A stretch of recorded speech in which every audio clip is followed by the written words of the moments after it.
कर्म करंतु घरे रोषेई करंतु ऑफिस जांतु पिकनिक जांतु रोड रे चलंतु जेकोसी छोट रू छोट कर्म हो कि बड़ रू बड़ कर्म हो तो जहाँ भी आमे कौन करिबा केमिति करिबा निहाती भावरे निजको आत्मा भावी परमात्मा छत्र छाया तले निजको अनुभव करी कर्म करिबा तो सेई भली भावरे आमे कोन कर्म कले आ गोटे जिंस हला कोन जेतेबेले आमे गोटे साधारण कर्म करूचे जेते साधारण कर्म होना काहेकि किंतु जेतेबेले कोन हुए गोटे खाद्य प्रसाद रे केमति कन्वर्ट हुए ना जेतेबेले आमे भगवान को याद करू भगवान को भोग लगाऊ तो सेतेबेले तार भी वैल्यू बढ़ी जाए साधारण खाद्य भी कोन हो जाए प्रसाद हो जाए तो सेमती जेकोसी गोटे साधारण कर्म भी जदि आमे करिवा यदि भगवान को याद रे करूचे परमात्मा को याद रे करूचे से कामटी भी कोन हो जिवो श्रेष्ठ हो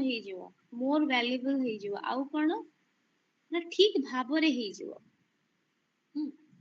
तो ठीक भाबरे कंप्लीट हो जिवो तो तेणु करी आ गोटे कथा कोन जेतेबेले आमे जाउछे बाटरे झुंटी पड़ियो जदि हम संगे हम पिता अछंती से हमको झुंटीवा को देबे धरी नेबे तो से भले आमे भी कोन ना ट्रस्टी हेकी काम करिवा जहाँ भी कर्म करूछे ता पूर्वरु संपूर्ण समर्पण भावना जहाँ भी करूछे आमे कोन पिता को इमर्ज करिकी वर्तमान मु केवल कोन प्रेजेंट अछि किंतु कर्म मो द्वारा करेबा दायित्व होछि तोमर तो से भले समर्पण भावना रखी तांको याद रे निजको आत्मा भावी आमे जे कोनोसी कर्म करिवा से कर्म सुचारू रूपे ही जीवो ठीक भाबरे ही जीवो आउ कोन से कर्म से समय रे कोन जो समय रे आमे परमात्मा को याद करूचे से समय भी कोन ही जीवो हमर सफल ही जीवो त सहित से साधारण काम भी श्रेष्ठ बनी जीवो तो तेणु करी आमे कोन बनिबा कर्म योगी बनिबा हाँ तो जेतेबेले आमे जे पाठ पढुचे सांगरे पिता को नेकी पाठ पढिबा निजको आत्मा भाबिबा परमात्मा को याद रे ताको तापरे आ गोटे कथा त आमे जानिले जे आमे केवल कोन बापा बोली नुहे आमे ताको कोनोसी संबंध रे भी जोड़ी परिबा तो सब प्रकार रे संबंध रे आमे ताको कोन करि परिबा जोड़ी परिबा तेणु करी बापा हो भाई हो स्वामी हो सखा हो माँ हो जे कोनोसी रिलेशन रे आमे कोन करि परिबा जेतेबेले जोठी हमर भावना इवन गोटे साधारण कथा जेतेबेले आमे कोनोसी व्यक्ति विशेष को सहित भी सेति की कोन हो जुड़ी जाओ भावना द्वारा तांको भावना आम भावना मिसी जाए से हमको बुझी पारंती आमे तांको बुझी जाओ तो सेतेबेले कोन हुए तांको भितरे आम भितरे भल पाइबा सेतिकी स्ट्रांग हुए बॉन्डिंग स्ट्रांग हुए तापर आमे कोन कहू जे कौनसी भी संबंध आमे तांको सहित जोड़ी पारिबु एभली हमर मन रो भावना आसी जाए तो से भली तो भगवान तो आहुरी लविंग परमात्मा तो आहुरी लविंग आहुरी अनकंडीशनल आ वेरी वेरी अंडरस्टैंडिंग जेतेबेले आमे निजे को बुझी पारना सेतेबेले सी हमको ऑलरेडी बुझी थांती इवन आमे गोटे जगह रे निजे को बुझी पारना किंतु सी हमको बुझी पारंती हमर रिक्वायरमेंट कोन हमको कोन आवश्यकता अछि सी जानि थांती तो तेणु करी कोन ना तांको सहित हमरा आहुरी भल पाइबा रहिबा दरकार आहुरी लविंग लव रहिबा दरकार निहाती भाबरे तो तेणु करी आमे तांको कोनोसी संबंध रे भी बांधी परिबा आ भगवान तो भल पाइबार भूका तेणु भल पाइबा देकी आमे तांको जो बंधन रे बांधिबा से हम सहित सेही बंधन रे बांधी ही जिवो आ गोटे कथा हला जेतेबेले आमे भगवान को जानि नउछे आमे भगवान को भूली जाय पारू किंतु भगवान हमକୁ केबे भूलंती नाही कि भूलिबे नाही वंस कोन आमे जदि हम हाथ तांको धरि दउछे ताहले से केबे भी हम हाथ छाडिबे नाही आमे भूल करि पारू किंतु से केबे छाडिबे एटा 100 थारु 200% करेक्ट तो तेणु करी कोन ना हमको कर्म योगी हबार अछि माने जे कोनोसी कर्म आमे करिबा निजको आत्मा भावी निज शो मान रे रही परमात्मा को याद करिकी करबा ताहले आमे सब कार्य रे सफलता पाइबा कम समय रे अधिका कर्म करि परिबा आउ कोन सेतिकी रिलैक्स हे परिबा आनंद रे रही परिबा सुख रो अनुभव करि परिबा आउ कोन ना हमको से कर्म रो जो हेवीनेस भारीपन अनुभव हबो नाही जे मु एते सारा काम करदेली केते सारा काम करदेली एबला जो अनुभव से अनुभव हमको कौन हबो ହବ ନାହିଁ, ଆମକୁ ହାଲକା ଲାଗିବ। ତେଣୁ କେମିତି ନା କର୍ମଯୋଗୀ ହେଲେ ହିଁ ଆମେ କମ ସମୟରେ ବହୁତ କାମ କରିପାରିବା, ରିଲାକ୍ସ ରହିପାରିବା, ସମୟର ସଫଳ କରିପାରିବା ଆଉ ପାଞ୍ଚ ବିକାରରୁ ମୁକ୍ତ ହେଇପାରିବା। ଏଇଟା ହଉଛି କଣ ନା ନିଜକୁ କମଳ ପୁଷ୍ପ ତୁଲ୍ୟ ବନେଇବାର ବିଧି। କେମିତି ନା କର୍ମଯୋଗୀ ବନେଇବା। କର୍ମ କରିକି ବି ହାତ ଗୋଡ଼ ଦ୍ଵାରା କଣ କରିବା? କର୍ମ କରିବା ଆଉ ବୁଦ୍ଧିରେ ପରମାତ୍ମାଙ୍କୁ ୟାଦ କରିବା। ଆଉ କଣ କହିଲେ ଆମେ ଟ୍ରଷ୍ଟି ବନିକି କାମ କରିବା। ଯେତେବେଳେ ଆମେ ସଂସାରରେ ରହିଛେ ଆମେ ହିଁ ହଉଛେ ସମ୍ପୂର୍ଣ୍ଣ ସନ୍ନ୍ୟାସୀ। ହଁ, ଆମେ ଦେଖୁଛେ ହଠଯୋଗୀ ମାନେ କଣ କରୁଛନ୍ତି ନା ଯଦି ବି ସେମାନେ ସଂସାର କରିଛନ୍ତି, ଯଦି ତାଙ୍କୁ ବୈରାଗ୍ୟ ଭାବ ଆସିଲା, ସେ କଣ କଲେ ନା ପିଲା ଛୁଆ କୁ ଛାଡି ଦେଇକି କଣ କରିବେ? ପଳେଇ ଯିବେ ଜଙ୍ଗଲକୁ। ଆଚ୍ଛା, ଯଦି ଜଙ୍ଗଲକୁ ପଳେଇବେ, ଆଚ୍ଛା ତୁମ ଦ୍ଵାରା ଯୋଉ ରଚନା ହେଇଛି ସଂସାରଟି ତାକୁ ଚଳେଇବ କିଏ? ପରମାତ୍ମା ଆମକୁ ସହଯୋଗ ଦେବେ, ପାୱାର ଦେବେ, ଶକ୍ତି ଦେବେ, କିନ୍ତୁ ଯୋଉ ଜିନିଷଟା ଆମ ଦ୍ଵାରା କ୍ରିଏଟ ହେଇଛି ତାକୁ ଚଳେଇବ କିଏ? ହୁଁ। ତେଣୁକରି ଆମେ କଣ କହୁ? ବ୍ରହ୍ମକୁମାରୀ, ଯୋଉମାନେ ବ୍ରହ୍ମକୁମାରୀ ହଉଛନ୍ତି ସେମାନେ ବୈରାଗୀ, ଠିକ ଅଛି, କିନ୍ତୁ କୋଉ ଭଳି ବୈରାଗୀ? ସେ କେବଳ ନିଜ ଫ୍ୟାମିଲିକୁ ନିଜର ଭାବନ୍ତିନି, ପୁରା ବିଶ୍ୱକୁ ହିଁ ନିଜର ପରିବାର ଭଳି ଭାବନ୍ତି।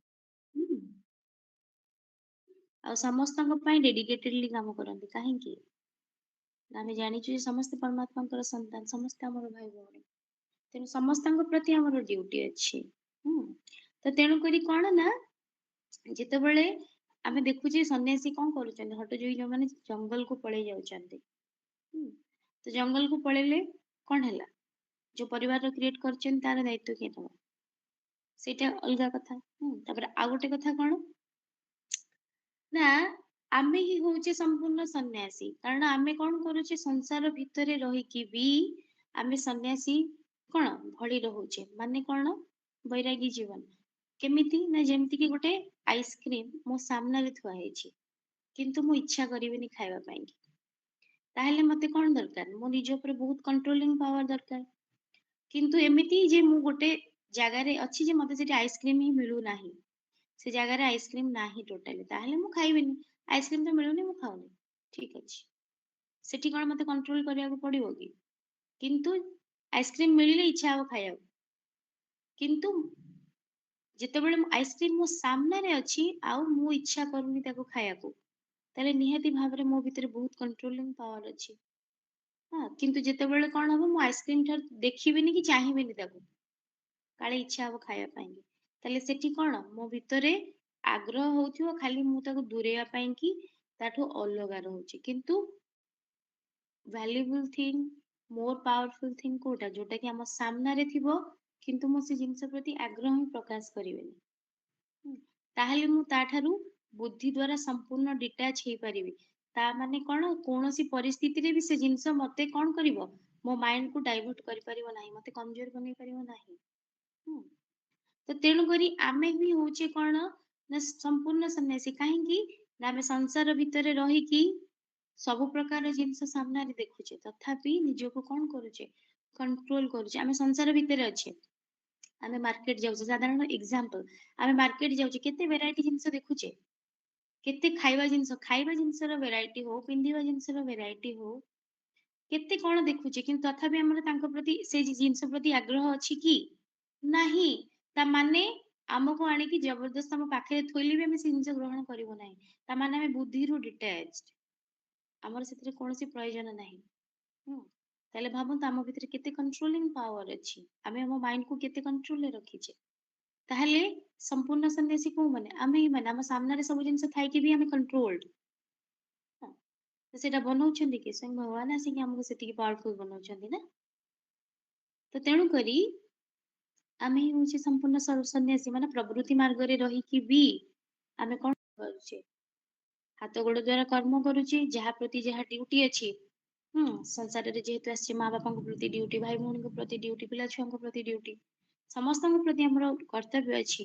ତାଙ୍କୁ ତାଙ୍କର ଲାଳନ ପାଳନ ହଉ, ତାଙ୍କୁ ଚଳେଇବାର ହଉ, ଡ୍ୟୁଟି ଅଛି। ତ ଡ୍ୟୁଟିକୁ କେମିତି ଛାଡିବା? ମରିବା ଯାଏ ଆମେ କର୍ମ କରିବା। ଯେପର୍ଯ୍ୟନ୍ତ ଶରୀର ଭିତରେ ଆତ୍ମା ଅଛି ସେ ପର୍ଯ୍ୟନ୍ତ ସେ କର୍ମ କରିବ, କିନ୍ତୁ କର୍ମ ଯୋଗୀ ହେଇକି କରିବ।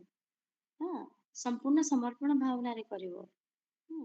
ତ ତେଣୁକରି କଣ ହାତ ଗୋଡ଼ ଦ୍ୱାରା କର୍ମ କରିବା। ଯାହାର ଯାହା ପ୍ରତି ଆମର ଡ୍ୟୁଟି ଅଛି ତାକୁ ନିହାତି ପ୍ରପରଲି ଆମେ ମ୍ୟାନେଜ କରିବା। କିନ୍ତୁ ବୁଦ୍ଧିକୁ ସେ ସବୁ ଜିନିଷରେ ଲଗେଇବାନି। ତ ବୁଦ୍ଧିକୁ କଣ କରିବା? ସେ ସବୁ ଜିନିଷରେ ଲଗେଇବା ନାହିଁ। ବୁଦ୍ଧିରେ କେବଳ ପରମାତ୍ମା ରହିବେ। ମନ ଆମର ମନ୍ଦିର କହୁନା, ତ ମନ୍ଦିରରେ କିଏ ରହିବେ? ହୁଁ, ତେଣୁ ଏଇ ଦୁନିଆରେ ସବୁ କଣ କିଚଟପଟି କଥାବାର୍ତ୍ତା ହଉ, କିଚଟପଟି ଜିନିଷ, ବ୍ୟର୍ଥ କଥା, ଏଇ ସବୁ ଜିନିଷକୁ ଆମେ ମନରେ ରଖିବା କି ନାହିଁ? ଆମେ କାହାକୁ ରଖିବା? ପରମାତ୍ମାଙ୍କୁ ରଖିବା। ଆମ ମନରେ ଆମେ ପରମାତ୍ମାଙ୍କୁ ରଖିବା।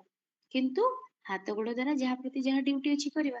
ତେଣୁ ବୁଦ୍ଧିକୁ ଆମେ କୌଣସି ଜିନିଷ ନବା ନାହିଁ। ସପୋଜ ଆମକୁ କିଏ ଗୋଟେ ମିସବିହେଭ କଲା କି ବ୍ୟାଡ ବିହେଭ କଲା।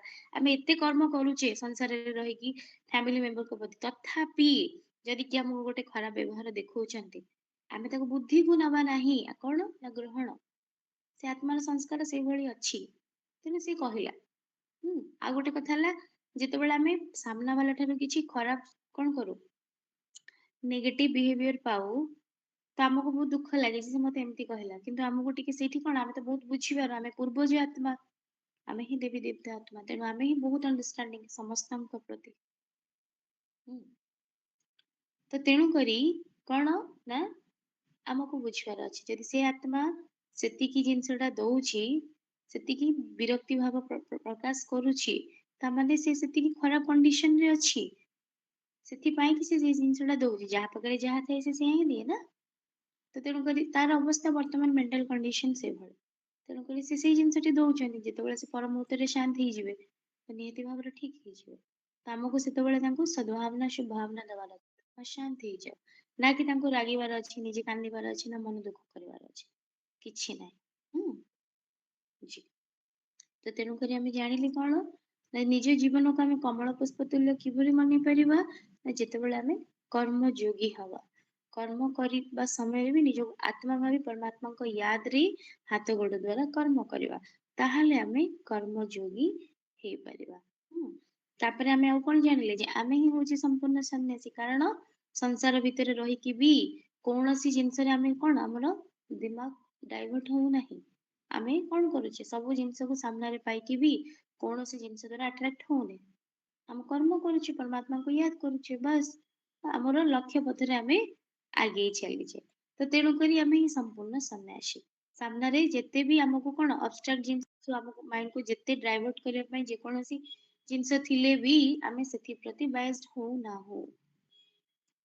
ଆଉ ଗୋଟେ ଜିନିଷ କଣ ଆମେ ଜାଣିଲେ, ଜାଣିବା ନା ଯେ ବର୍ତ୍ତମାନ ପରମାତ୍ମା କଣ କହୁଛନ୍ତି, ଯେ ପ୍ରଥମ ପାଠ ଆମର, ଯେ ନିଜକୁ ଆତ୍ମା ଭାବି ମତେ ୟାଦ କର। ହୁଁ, ତ କାହିଁକି କହୁଛନ୍ତି? ରିଜିନ ବି ଏଇଥିରେ ତ ଆମେ ଜାଣିଲେ ଯେ କର୍ମଯୋଗୀ ହେଲେ ହିଁ ଆମେ କମଳ ପୁଷ୍ପ ତୁଲ୍ୟ ବନିପାରିବା, ସୁଖୀ ବନିପାରିବା, ଆନନ୍ଦ ବି ପାଇପାରିବା, ରିଲାକ୍ସ ବି ହେଇପାରିବା, ସୁଖର ଅତୀନ୍ଦ୍ରିୟ ସୁଖର ଆନନ୍ଦ ନେଇପାରିବା, ଫିଲ୍ କରିପାରିବା, ଅନୁଭବ କରିପାରିବା। ତା ସହିତ ଆଉ କଣ ବେନିଫିଟ, ଯେମିତି କି ଗୋଟେ ଜିନିଷ, ସପୋଜ ମୁଁ ରାସ୍ତାରେ ଯାଉଛି, ଘରଠାରୁ ମୁଁ 200 କିଲୋମିଟର ଦୂରରେ ଅଛି, ମୋର କିଛି ଗୋଟେ ଅସୁବିଧା ପଡିଲା, ମତେ 200 କିଲୋମିଟର ପରେ କେହି ଚିହ୍ନି ନାହାନ୍ତି କି କେହି ଜାଣି ନାହାନ୍ତି। ତ ଯଦି ମୁଁ କୌଣସି ବ୍ୟକ୍ତି ବିଶେଷଙ୍କ ସହିତ, ଆମର ଲୋକମାନଙ୍କ ସହିତ ବି ସମ୍ପର୍କ ଭଲ ରହୁଛି, ଠିକ ଅଛି, ଆମେ ସମସ୍ତଙ୍କ ସହିତ ତ ଭଲରେ ଚଳିବା, ଭଲ ପାଇବା ଦେଇକି ଚଳିବା, ସମସ୍ତଙ୍କ ସହିତ ଭଲରେ ରହିବା, ନିହାତି ଭାବରେ ଫ୍ରେଣ୍ଡଲି ବିହେଭ ଦେଖେଇବା, ନିହାତି ଭାବରେ। କିନ୍ତୁ ସମସ୍ତଙ୍କ ସହିତ ଆମେ ବ୍ୟବହାର ଠିକ ରଖିବା, ସମସ୍ତଙ୍କ ସହିତ ମିଶିକି ଚଳିବା, କିନ୍ତୁ ଆମର ବଣ୍ଡିଂ କାହା ସହିତ ଷ୍ଟ୍ରଙ୍ଗ କରିବା, ସ୍ୱୟଂ ପରମାତ୍ମାଙ୍କ ସହିତ। ବର୍ତ୍ତମାନ ଦୁନିଆରେ ଭଗବାନଙ୍କୁ ଛାଡିଦେଲେ ନେକ୍ସଟ ସାହାରା ଆଉ କିଛି ନାହିଁ। ଆଉ ବର୍ତ୍ତମାନ ଦୁନିଆର କଣ୍ଡିସନ ଯାହା, ଆମେ ପରମାତ୍ମାଙ୍କ ବିନା ସାହାଯ୍ୟରେ ଏଇଠି ରହିପାରିବା ନାହିଁ। ଏ ଦୁନିଆ ଏଇଭଳି ହେଇଯାଇଛି, ଏଇଟା ହଉଛି ସତ୍ୟ। ତ 200 କିଲୋମିଟର ଦୂରରେ, ମୁଁ ଘରର ଠାରୁ 200 କିଲୋମିଟର ଦୂରରେ ଅଛି, ସଡନ କିଛି ପ୍ରୋବ୍ଲେମ ହେଲା ମତେ, ମୁଁ ଯେତେବେଳେ ଯଦି ବି କାହାକୁ ଫୋନ ବି କରେ, ମୋର ଯେତେ ବି ଘନିଷ୍ଠ ହେଇଥାନ୍ତୁ, ଯେତେ ବି ମତେ ଭଲ ପାଉଥାନ୍ତୁ ନା କାହିଁକି, ମୁଁ 200 କିଲୋମିଟର ଦୂରରେ ଅଛି, ମୁଁ ତାଙ୍କୁ ଫୋନ କରିବି ଯେ ମୋର ଏଇ ଅସୁବିଧା ହେଲା, ମତେ ସାହାଯ୍ୟ କର। ତ ସିଏ ଯେତେବେଳେ ଆସିବେ, ତାଙ୍କୁ ବି ତ ଟାଇମ ଲାଗିବ। ତ ତା ଭିତରେ ମୋର କଣ୍ଡିସନ କଣ ହେଇଥିବ। କିନ୍ତୁ ଯଦି ମୋର ପରମାତ୍ମାଙ୍କ ସହିତ ଷ୍ଟ୍ରଙ୍ଗ ବଣ୍ଡିଂ ଥିବ, ମୁଁ ଯଦି ତାଙ୍କୁ କୌଣସି ଜିନିଷ କହୁଛି, ତାହେଲେ ଯେହେତୁ ସେ ସର୍ବଶକ୍ତିମାନ, ତେଣୁ ସିଏ କୌଣସି ଉପାୟରେ ବି within a second मते help करि परिबे within a second। ହୁଁ, ଆଉ ଏଇଟା ହଉଛି fact, ଏଇଟା ହଉଛି ସତ କଥା। ତେଣୁ କରି ଯେତେବେଳେ ପରମାତ୍ମାଙ୍କ ସହିତ ଆମର ବଣ୍ଡିଂ ଷ୍ଟ୍ରଙ୍ଗ ରହୁଛି ନା, ସେ ଆପଣ 600 କିଲୋମିଟର ହଉ କି 1000 କିଲୋମିଟର ଦୂରରେ ରହିଲେ ବି ଆପଣଙ୍କର ଟେନସନ ହିଁ ନାହିଁ। କାରଣ ପରମାତ୍ମାଙ୍କ ସହିତ ଆମର ଦୋସ୍ତି ଅଛି ମାନେ ଦୁନିଆରେ ଯେକୌଣସି ବ୍ୟକ୍ତି ହୁଅନ୍ତୁ ସେ ଆମର ସାଙ୍ଗ ପାଲଟି ଯିବେ, ସାଙ୍ଗ ନ ହେଇଥାନ୍ତି ହେଇଯିବେ। ହୁଁ, ଆଉ ସେଟା କରେଇଲା ବାଲା କିଏ ନା ପରମାତ୍ମା ନିଜେ। ହୁଁ, ତ ତେଣୁ କରି ଆମର କଣ, ଆମକୁ କୌଣସି ବ୍ୟକ୍ତି ବିଶେଷ ବେଳେ ବେଳେ ଆମେ କଣ କହୁ ଯେ ଗୋଟେ ଲୋକ ସହିତ ଆମେ ଭଲ ସମ୍ପର୍କ ରଖିଲେ ତାଠୁ ଆମେ ସୁବିଧା ସୁଯୋଗ ପାଇପାରିବା। ଆମେ ଏଇ ମନୋବୃତ୍ତି ରଖିକି କଣ କରୁ, ସଂସାରରେ ସମ୍ପର୍କ ବଢେଇଥାଉ, ତେଣୁକରି ସାମ୍ନା ବାଲା ଯେମିତି ହେଇଥାଉ। ହୁଁ, କିନ୍ତୁ ଏଇଟା ସତ କଥା ଯେ ଆମେ ସମସ୍ତଙ୍କ ସହିତ ପ୍ୟାର ସେ ରହିବା ନିହାତି ଭାବରେ, କିନ୍ତୁ ଆତ୍ମନିର୍ଭରଶୀଳ ଯୋଉ କୁହନ୍ତି, ହଁ, ତ ନିଜର ଡିପେଣ୍ଡେନ୍ସି କୌଣସି ବ୍ୟକ୍ତି ବିଶେଷଙ୍କ ପ୍ରତି ଆମର ନ ରହିବା ଦରକାର। କାରଣ କୌଣସି ସ୍ଥାନରେ କୌଣସି ସମୟରେ ମଣିଷ କାମ ଆସିବନି, କିନ୍ତୁ ଭଗବାନ ହିଁ କାମରେ ଆସିବେ। ଆଉ କଣ ଆମର କର୍ମ ଠିକ ରଖିବାର ଅଛି, ଆଉ ଭଗବାନଙ୍କୁ ଠିକ ସେ ୟାଦ କରିବାର ଅଛି, ବାସ୍। ହୁଁ, ତ ତେଣୁକରି ଯେତେବେଳେ ଆମେ ରାଇଟିୟସ୍ ଅଛି, ଆମ କର୍ମ ଠିକ ଅଛି, ଆଉ ପରମାତ୍ମାଙ୍କ ସହିତ ଆମର କନେକ୍ସନ ଠିକ ଅଛି, ତ କୌଣସି ଶକ୍ତି ଆମକୁ ହଇରାଣ କରିପାରିବ ନାହିଁ, କୌଣସି ବ୍ୟକ୍ତି ବି ଆମକୁ ହଇରାଣ କରିପାରିବ ନାହିଁ। ହୁଁ, ଆମକୁ ଦୁନିଆର ବାଦଶାହ ବନଉଛନ୍ତି ସ୍ୱୟଂ ପରମାତ୍ମା କିଏ, ପରମାତ୍ମା ଆସିକି ଆମକୁ ବନଉଛନ୍ତି ନା। ତେଣୁ ସେ ଦୁନିଆର ମାଲିକ ଯଦି ଆମକୁ ବନେଇ ପାରୁଛନ୍ତି, ତାହେଲେ କଣ କୌଣସି ଅସୁବିଧା ସୁବିଧାରେ ସେ ଆମ ପାଖରେ ଛିଡା ହେବେ ସେତିକି ତାଙ୍କର କ୍ଷମତା ନାହିଁ? ନିହାତି ଭାବରେ ଅଛି। ତ ତେଣୁ କରି ଆମକୁ କଣ କରିବାର ଅଛି, ଆମକୁ କମଳ ପୁଷ୍ପ ତୁଲ୍ୟ ବନିବାର ଅଛି। ଯଦି ଆମକୁ ନିଜକୁ କଣ କରିବାର ଅଛି, ଆତ୍ମା ଭାବି ପରମାତ୍ମାଙ୍କୁ ସବୁ ସମ୍ବନ୍ଧରେ ୟାଦ କରିବାର ଅଛି, ତତ୍ ସହିତ ନିଜର କର୍ମ କରିବାର ଅଛି, ତାହେଲେ ଆମେ କଣ ବନିପାରିବା, ନିଶ୍ଚିନ୍ତ ରହିପାରିବା, ନିର୍ବିଘ୍ନ ରହିପାରିବା, ଅତୀନ୍ଦ୍ରିୟ ସୁଖର ଆନନ୍ଦ ନେଇପାରିବା, କମଳ ପୁଷ୍ପ ତୁଲ୍ୟ ଜୀବନ ବଞ୍ଚି ପାରିବା। ହୁଁ, ତେଣୁ କରି ଆମେ ଯେତେବେଳେ ପରମାତ୍ମାଙ୍କ ସହିତ ଆମର କନେକ୍ସନ, ଆମର ବଣ୍ଡିଂ, ଆମର ଭଲ ପାଇବା ସେତିକି ଡେଡିକେଟେଡଲି ରଖୁଛେ, ତାହେଲେ ଦୁନିଆରେ କୌଣସି ଜିନିଷ ପାଇଁ କି ଆମକୁ ଚିନ୍ତା କରିବା ଆବଶ୍ୟକ ହିଁ ନାହିଁ। ସବୁବେଳେ ଆମେ ଚିନ୍ତା କରୁନେ, ପରିବାର ହଉ, ପିଲାଛୁଆ ହଉ, ହୁଁ, କୌଣସି ସମ୍ବନ୍ଧ ସମ୍ପର୍କ ହଉ, ସବୁ ଜିନିଷ ପାଇଁ ହୁଁ, ଆମେ ଚିନ୍ତା କରୁ। ଇଭେନ ଭଗବାନ ମିନିମମ୍ ଲେଭେଲକୁ ଯାଇକି ହେଲ୍ପ କରନ୍ତି। ଆପଣ କଣ ଖାଇବେ ଯଦି ଇଚ୍ଛା ବି କରିବେ, ଭଗବାନ ମାନେ କଣ ପରମାତ୍ମା ହଉଛନ୍ତି ଏଭଳି, ଆମର ସେ ସୁପ୍ରିମ ପ୍ୟାରେଣ୍ଟ ନା। ତେଣୁକରି ଯେମିତି ମା ବାପା ନିଜ ଆମ ମାନଙ୍କର କଣ ଦାୟିତ୍ୱ ନିଅନ୍ତି, ଆଉ ଟିକନିକ ଜିନିଷ ବୁଝିଥାନ୍ତି, ତ ପରମାତ୍ମା ବି ସେମିତି ବୁଝିଥାନ୍ତି ନିହାତି ଭାବରେ। ମୋ ପିଲା ଖାଇବ କଣ, ରହିବ କେମିତି, ତାର ବ୍ୟବସ୍ଥା କୋଉଠି ହବା ଦରକାର, ସେ କୋଉଠି ରହିଲେ ଭଲରେ ରହିବ, ଏଭ୍ରିଥିଙ୍ଗ ସବୁ କିଛି, ଖାଲି ନା କୁ ସେ ପରମାତ୍ମା ନୁହନ୍ତି। ହୁଁ, ଦାୟିତ୍ୱ ବି ସେଇଭଳି ନିଅନ୍ତି। ଆଉ ଦାୟିତ୍ୱଟା ଆମ ପ୍ରତି ଆମେ କେତେବେଳେ ଫିଲ୍ କରିବା, ଯେତେବେଳେ ଆମେ ବି ସେତିକି ଭଲ ପାଇବା ଆମ ଆଡୁ ତାଙ୍କୁ ଦବା।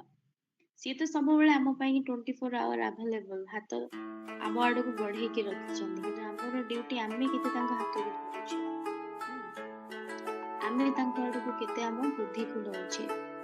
ତେଣୁ ପରମାତ୍ମା କେବେ ବି କଣ ପିଲାମାନଙ୍କୁ ଏକୁଟିଆ ଛାଡନ୍ତିନି। ଆପଣ ମାନେ ନିଜେ ଭାବନ୍ତୁ, ଯେତେବେଳେ ଆମେ ସୁଖରେ ରହିଲେ, ସେତେବେଳେ କଣ, ଯେତେବେଳେ ସତ୍ୟ ତ୍ରେତୟାରେ ଆମେ ପରମାତ୍ମାଙ୍କୁ ଭୁଲିଯିବା, ଆତ୍ମା ବୋଲି ମନେ ରହିବ, କିନ୍ତୁ ପରମାତ୍ମାଙ୍କୁ ଭୁଲିଯିବା। କାହିଁକି ନା ପରମାତ୍ମା ୟାଦ ଆସିଲେ ତ ଜ୍ଞାନ ୟାଦ ଆସିଯିବ ନା। ଆଉ ଆମେ ଜାଣିଲୁ ଯଦି ଜ୍ଞାନ ୟାଦ ଆସିବ, ତାହେଲେ ଆମେ ବୈକୁଣ୍ଠର ଲାଭ ନେଇପାରିବାନି, ପ୍ରାପ୍ତି ନେଇପାରିବାନି, କାରଣ ମୁଣ୍ଡରେ ଆସିଯିବ କଣ, ଆଗକୁ ଯାଇକି ଆମେ ଡିକ୍ଲାଇନ ହବା। ତେଣୁକରି ଆମେ ପରମାତ୍ମାଙ୍କୁ ଭୁଲିଯିବା।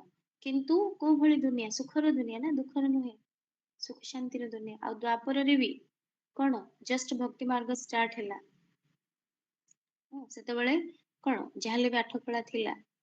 ତାପରେ ଧୀରେ ଧୀରେ ଯେତେବେଳେ କଳିରେ ଆମେ ଆସିଲେ, ତଥାପି କଣ ସୁଖ ସୁବିଧା ଭଗବାନ କେବେ ଆମଠୁ ଦୂରେଇ ଦେଇନାହାନ୍ତି। ତ ଲାଷ୍ଟକୁ ସେ ନିଜେ ଆମ ପାଇଁ ଅବତରଣ ବି କରୁଛନ୍ତି।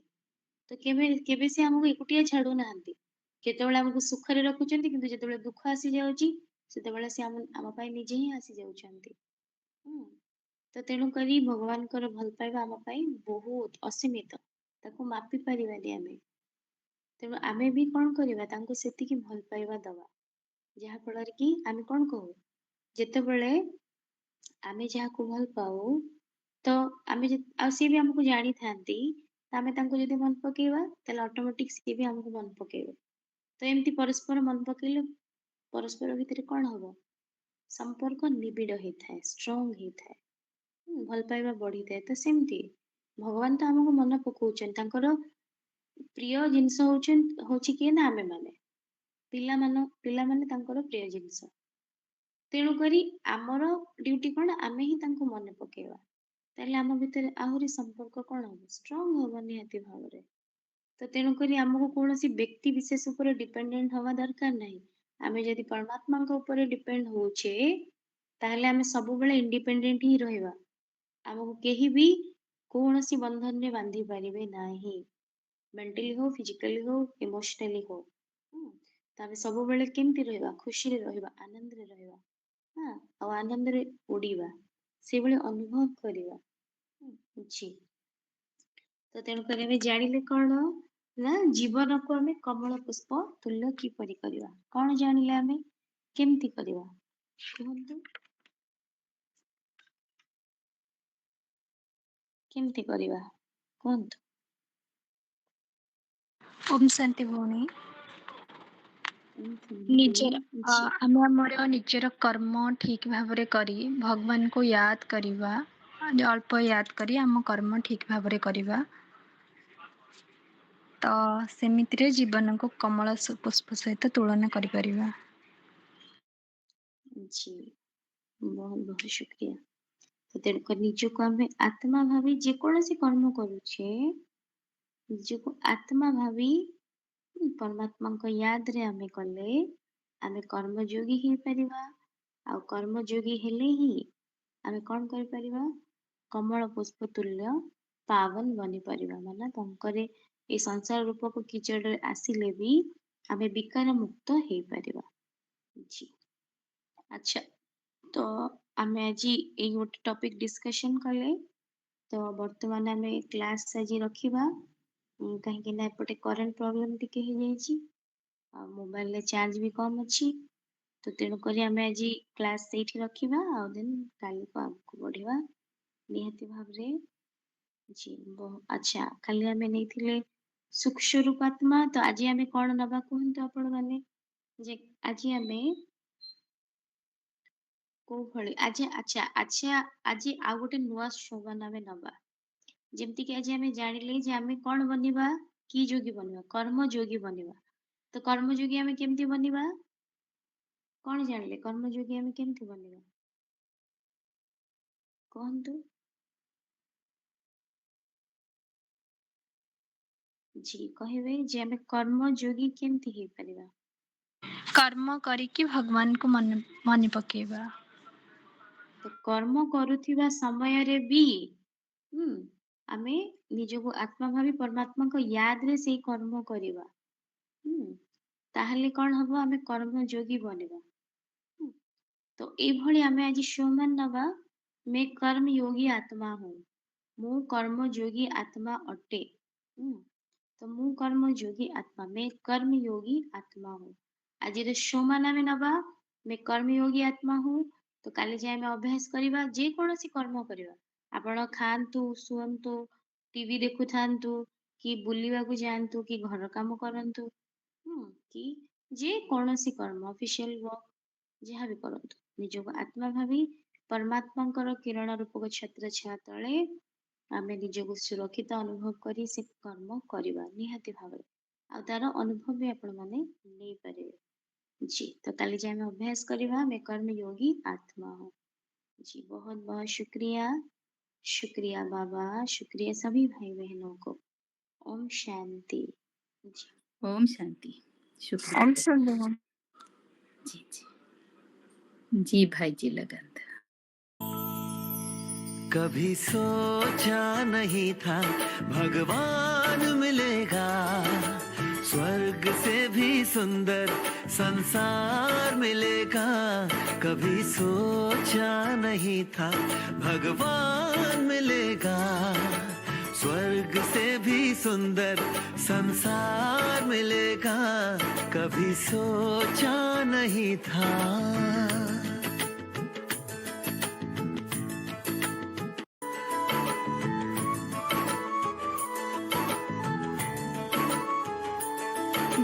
संगम का आनंद हर गम चला गया, मिला मीठा परिवार ये एहसास हो चला।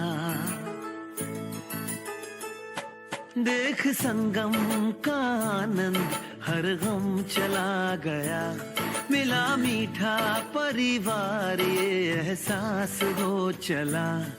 उजड़े जहां चमन में फिर से फूल खिलेगा, कभी सोचा नहीं था भगवान मिलेगा।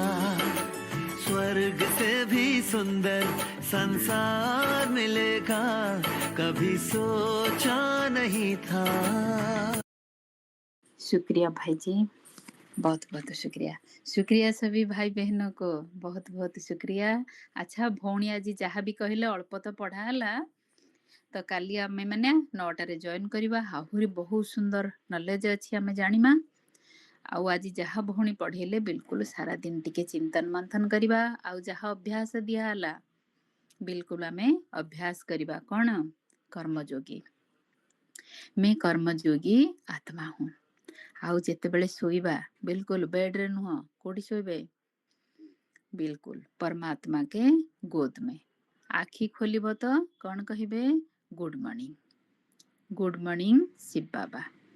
बहुत सुंदर अनुभव हबा। अच्छा एबे चलंतु काली आमे 9टारे जॉइन करी जिबा। बहुत बहुत धन्यवाद, दिल से धन्यवाद, शुक्रिया और गुड नाइट, शुभ रात्रि।